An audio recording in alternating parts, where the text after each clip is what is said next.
যদিও উনি আরো 2টা ধাপ ছাড়া ডাইরেক্ট হাইকোর্ট থেকে চিফ জাস্টিস করে দেওয়া হয়েছে, এবং ওনাকে আমরা গর্ব করি। ওনার ব্যারিস্টার ইশতিয়াক সাহেবের নিয়ে জাতির বিবেক হিসেবে উনি ছিলেন।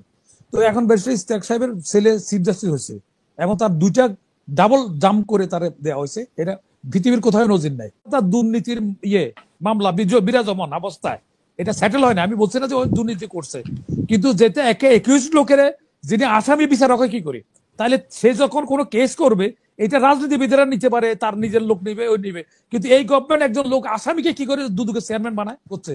আমি প্রথম দিনে বলছিলাম ডক্টর ইউনূস স্যারের, স্যার আপনি কিন্তু অনুরোধের আসলে বসান নাই, আপনি ওদেরকে বলেন একদম স্ট্রিক্ট ভাবে বলেন, আমি কি তোমার 14 বছর 15 বছর কোথা ছিল দাবিদার, তোমার একটা দাবি হলে 5 সামনে রাখবো না, এখানে কোনো দাবি টেবে আমার কাছে আনবা না, 15 বছর অপেক্ষা করছে, আরো 2 বছর অপেক্ষা করো। এই যে মিউনিসিপ্যালিটির যে অবস্থা হচ্ছে, রাজস্ব বোর্ডের যে অবস্থা হচ্ছে, বাজেট দিবে, তো এখন উনি যে এটা করার পরে অচল অবস্থা হয়ে গেছে, কিন্তু এটার ব্যাপারে কোন রকমের কোন তরফ থেকে ইউনূস গভর্নমেন্ট সাহেব নিজে উনি দেখতেছেন, বিচার বিভাগ দেখতেছেন, সো মোটো তো একটা কাজ করতে পারে।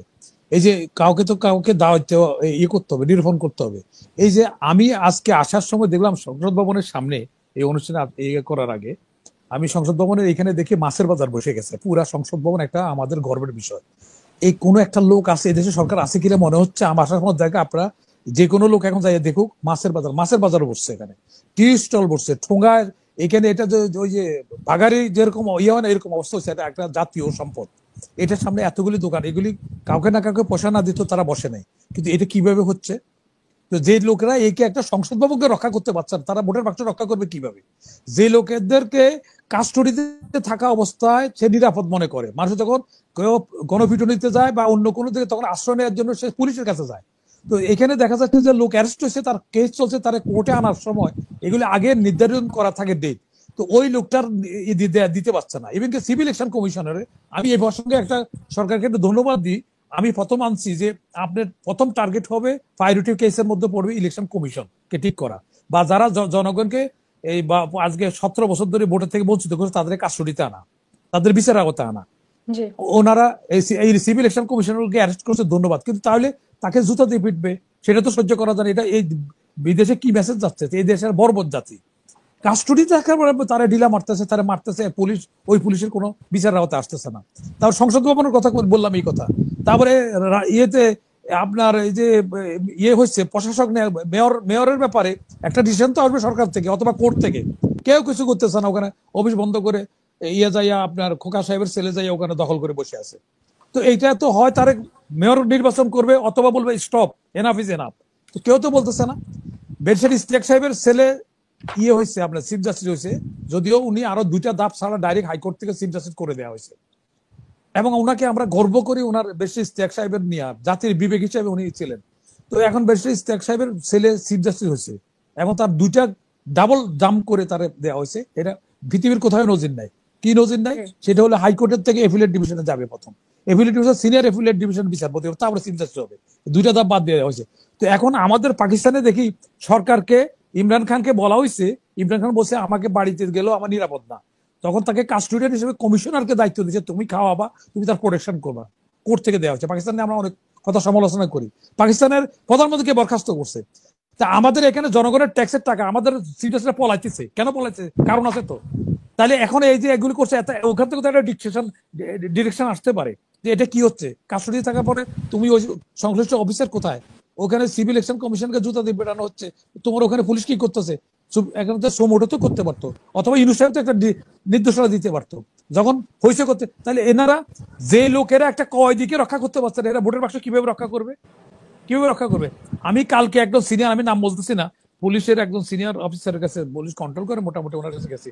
তো আমি ও ভাষাটা চিনতেছি না, আমি জিজ্ঞাসা করলাম নতুন নতুন ছেলেপেলে আছে, ও তারা আইজির ভাষা কোথায় সে চিনে না, তারা বিশেষ সহকারীর ভাষা চিনে না, ওই নামে একটা লোক আছে এটা জানে না তারা। আমি অবাক হয়ে গেলাম, কোন দেশে আছি আমরা?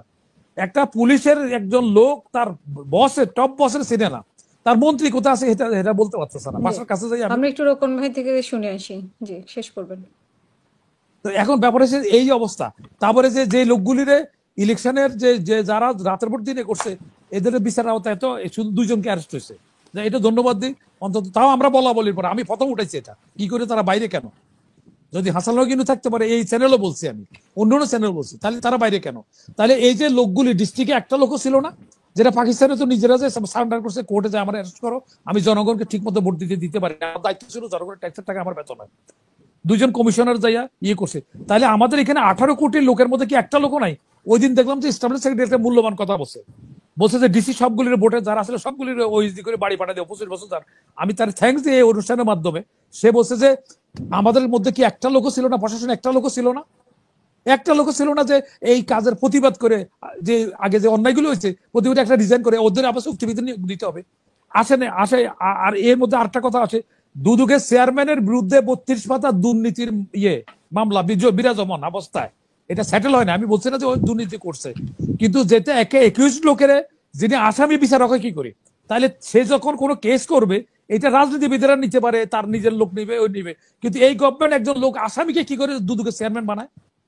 আর লোক ছিল না। আমি বলছি না যে এটা সত্য, তাহলে আগে তো এটা প্রমাণিত হবে, যেহেতু তার বিরুদ্ধে অভিযোগটা আসছে, এটা সেটেল ডাউন যেহেতু হওয়ার পরে তো অভিযোগ একটা। আছে সেটা। তাহলে আমি এখন যদি শুনবো পাটারি ভাই আপনাকে আবারও। সেই যখন যে একটা মিনিট, যে সে যখন কোনো কেস নিবে, আওয়ামী লীগের বিরুদ্ধে কোনো সুনির্দিষ্ট অভিযোগ আসলো, আওয়ামী লীগ বলবে কি সে তো খালেদা জিয়ার এপিএস ছিল, তার বিরুদ্ধে দুর্নীতির 32 পাতা আছে, তো তারে কেন তার বিচার আমরা মানি না? তাহলে এই কথাগুলি কেন উঠালো? এই কথাগুলো বলার সুযোগ কেন দিবে? একটা বিচারক নিতে হবে, তাকে তো যে গাঁজা খায় তার ইমাম বানান যাবে না, যার বিরুদ্ধে গাঁজা খাওয়ার অভিযোগ সেও ইমাম হইতে পারবে না। তাহলে এইটা তো পলিটিক্যাল তারা করে, এটা ইউনুস গভর্নমেন্ট কেন করছে, আমার এটা উত্তরটা দিতে পারবে তারা? এখন আমার স্যারের সাথে আমার ভালো ব্যক্তিগতভাবে ভালো সম্পর্ক, ওনার কাছে আমি একাধিকবার বলছি, ওনার অনুষ্ঠানে ওনার পক্ষে আমি কথা বলছি তখন, এবং আমি আরো কিছু লোককে ওনার পক্ষে শেখ হাসিনার রুমে ঢুকানোর পরে শেখ হাসিনা বাইর করে দিছে, যেমন এনআই খান নাম, এখন সে জানে, সে ওখানে ঢুকার পরে বলে স্যার এটা সেটেল করা যায়, ইউনুস সাহেবের লগে এগুলি ইয়ে করা যায় না। সেদিন আবার সে ফতুয়া পড়ে গেছে। শেখ হাসিনা কি বলছে, তুমি তো শুনবো আপনাকে আবারও। ইউনুসের ফতুয়া পড়ে আসছো, তুমি তার পার্টিতে যোগ দাও, তার বাইর করে দিতে রুম থেকে। তো ওনার কাছে সময় আমরা তো একই রকম কথা বলছি, কিন্তু আমার দুঃখ লাগে কি জন্য, যে উনি আসার পর এই কথাগুলি কেন হচ্ছে, কেন এই কথাগুলি বলার সুযোগ সৃষ্টি করে দিচ্ছে? আমার ওই ছোট ভাই, আমার সহ-আলোচক, উনি যে বলছেন দেশের সব লোক খারাপ, সব লোক খারাপ না, তাহলে তো আমরা তো এর মধ্যে পড়ে যাই। এখনো বিবেকবান লোক আসছে দেখা দেশ টিকে আছে, এটা হলো নাম্বার 1। নাম্বার 2 হলো যে এইখানে যে আমাদের বিনিয়োগের কথা যেটা বলা হয়েছে, আমাদের ইনসাইড অনেকে জানে না, কিন্তু আমার কাছে অনেকগুলি তথ্য আছে ওখানকার, আমি নাম মেনশন করছি না। বিনিয়োগ বোর্ডের একজন সিনিয়র অফিসার বলছে যে উনি বলছেন যে আমরা তো অনেক টাকা ব্যয় করে ফেললাম এই যে আমাদের সম্মেলন করতে যাই বিনিয়োগের জন্য, এখন তো মুখ ফেস সেভিং এর জন্য আমাদের একটু অন্তত ওনাকে একটা রিকোয়েস্ট করেন যে আমরা বলবো যে জাপান আমাদের এত টাকা ইনভেস্ট করতে আমাদের কমিটমেন্ট করছে, আমরা এই কথা যেন বলতে পারি, যেন ওনারা আপত্তি না করে যে না তো আমি তো কমিটমেন্ট করি না, তুমি কেন আমার কথা এটা বলছো, জাপান এত টাকা এই দেশে ইনভেস্ট করতে যাবে। এইরকম কয়েকটা রাষ্ট্রের যারা এখানে আসছে তাদেরকে রিকোয়েস্ট করা হয়েছে যে অন্তত আমাদেরকে একটা আশ্বাস দিচ্ছেন, এই কথাটা বললে তাহলে সে তার ওই যে টাকাটা খরচ হয়েছে সেটা সে জায়েজ করতে পারে। আসিফের যে তারে দেওয়া হয়েছে, আমি বুঝলাম না ডক্টর ইউনূস সাহেব ওনাকে এত হাইলাইট করার কারণ কি। উনি 17টা ডিপার্টমেন্ট এই বয়সে পাল্টাইছে। উনি টোবাকোতে চাকরি করতেন, সেখানে আমার বন্ধুর ছেলের আন্ডারে উনি সাবঅর্ডিনেট ছিল। এরপরে উনি এসএসবিসি ব্যাংকে ছিল, যেখানে আমার অ্যাকাউন্ট ছিল। এরকম 17টা ডিপার্টমেন্ট এই ইয়েতে করছে। তাহলে যে লোকটা একটা দাপ্পাবাজ, আমি দায়িত্ব নিয়ে বলতেছি, তারা সে বলুক 1 টাকা ইনভেস্ট আসছে কিনা। এটা গেল 1। 2 নম্বর হলো যে এই যে আমার সহ-আলোচক বলছে যে আমাদেরকে তো উঠান বৈঠক করতে হবে, এটা কারেক্ট পয়েন্টটা, যে ইলেকশন কমিশন তো লোকজনকে মোটিভেটেড করতে হবে, এই কাউন্সিলিং করতে হবে, যে লোকজনকে সৎ লোকের ভোট দাও, এগুলি করতে হবে। এটা কি দিয়ে করবে? সিভিল ইলেকশন কমিশনের বাপের টাকা জমি বিক্রি করে আনে দিবে, 1 টাকা বরাদ্দ নাই। বাজেটের টাকা আসতে গেলে রাজস্ব বোর্ডের মাধ্যমে আসতে হবে। রাজস্ব বোর্ডের মধ্যে তারা এখন এটাকে তারা বিভাজন 2টা ভাগ করতে যাইয়া এটা অচল অবস্থা করে দিচ্ছে, 1 টাকা আসতেছে না, এরা আন্দোলন করতেছে প্রতিদিন। তাহলে এটা নিয়ে কি হচ্ছে, এখানে কোর্ট থেকে কোনো নির্দেশনা আসতেছে না, অ্যাডভাইজার থেকে কোনো নির্দেশনা আসতেছে না। তাইলে একটা লোক তো ভোটের জন্য বরাদ্দ টাকাই দেয় না, ইলেকশন যে করবে ভোটের বরাদ্দ দিতে লাগবে, তো ভোটের বাক্স কিনতে হবে, অনেকগুলি লাগবে। আমি আরো করছি, অনেকের তাত্ত্বিক কথা বলে, আমি ইনসাইড দা আমি জানি, এই জন্য বলছি, আমি দায়িত্ব নিয়ে বলতেছি। তাহলে আমার কথাটা মিথ্যা বলো কেউ, যে আপনি যে বলছেন সঠিক না।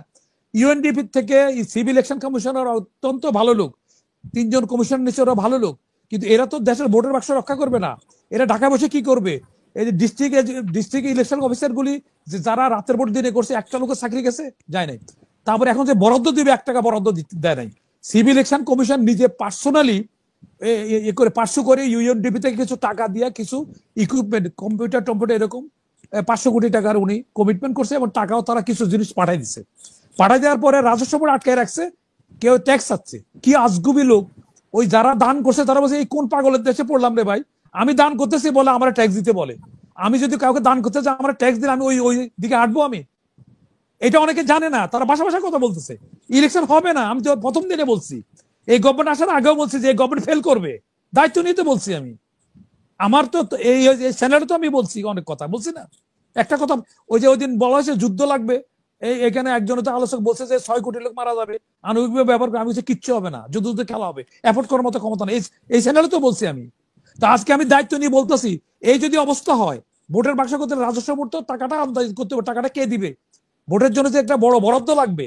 তারপর এই ভোটের এর আগে যে হাসিনা গভর্নমেন্টের সময় ইভিএম কিনছে 4,500 কোটি টাকার ইভিএম কিনছে, এখানে হলো বিআই হলো কমিশন চিফ ইলেকশন কমিশন কয়দিন আগে মারা গেছে, ব্রিগেডিয়ার স্বাগত হলো বিআই, উনি এই যে কিনছে ওখানে, তখন আর্মির প্রভাব ছিল, এগুলি কোনো ইয়ে করে না, আর্মির থেকে কিনছে কিছু কিছু নিজেরা নিজের, আমি আর আমার খালাতো ভাই এরকম কইরা ইভিএম মেশিন কিনছে, ইভিএম মেশিন একটাও কাজ করে না।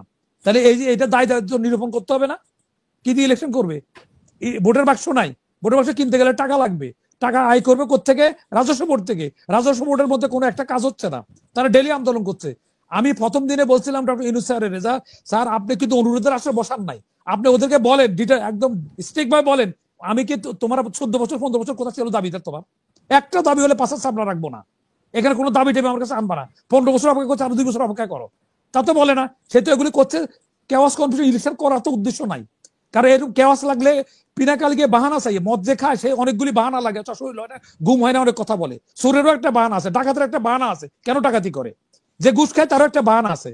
এই যে আমাদের কি বাংলা শিখায় নাকি, যেখানে তার ফার্স্ট প্রায়োরিটি ছিল, এই গভর্নমেন্টের ফার্স্ট প্রায়োরিটি ছিল যে কি ইলেকশন কমিশন ঠিক করা, এটা করে না, আমরা চেঁচামেচি করার পরে ইলেকশন কমিশন অ্যারেস্ট করছে, তাও কি পদ্ধতি অ্যারেস্ট করছে গেল এটা। দ্বিতীয়ত হলো যে উনি যে ইলেকশন করে, ইলেকশন উনি তো ওনার তো নিরপেক্ষ, উনি ইলেকশন করলে এটা গ্রহণযোগ্য হবে না। আমি আজকে দায়িত্ব নিয়ে বলতেছি কেন গ্রহণযোগ্য হবে না। উনি চিলড্রেন পার্টিকে পার্টি বানাইছে, পার্টি বানায় ওদেরকে প্যাট্রোনাইজ করে, ওদের গাড়ি রিকুইজিশন করে, সরকার রিকুইজিশন করে মিটিং করার ব্যবস্থা করে দিছে। এখনো 2টা লোক এখানে আসছে, তাহলে ওনার নিরপেক্ষতা কিভাবে থাকবে? উনি সুকৌশলে বিএনপিকে ঘুমে রাখার জন্য বিএনপি লোক একটা আইন সম্পাদককে অ্যাটর্নি জেনারেল বানাইছে। কেন? উনি তো বিএনপি আওয়ামী লীগ জাতীয় পার্টি কোনোটা দেখবে না না, তাহলে ওইটা বিএনপিকে ঘুমে রাখার জন্য বিএনপির কিছু লোকের অ্যাপয়েন্টমেন্ট দিয়েছে, বিচারক এটা সেটা অ্যাপয়েন্টমেন্ট দিচ্ছে। আমি এই যে 1 বছরের মধ্যে কোন পলিটিক্যাল কেস সুপ্রিম কোর্ট শুনে না। জমিরুদ্দিন সরকার, আমি নাম মেনশন করতেছি, অনেকে জানে না তো, জমিরুদ্দিন সরকার একটা নির্দোষ লোকের মামলা দিছে, উনি কইছে গেছে, বিচারক বলছে আমরা পলিটিক্যাল কেস শুনবো না। কেন শুনবো না ভাই? তুমি জনগণের ট্যাক্সের টাকা খাইতেছ, তুমি শুনবা না কেন? তুমি রায় দাও, ফাঁসি দাও, যাই দাও, তুমি যা ভালো মনে করো তাই করো, তুমি শুনবা না কেন? শুনবা না শোনা মানে দায়িত্বের অবহেলা।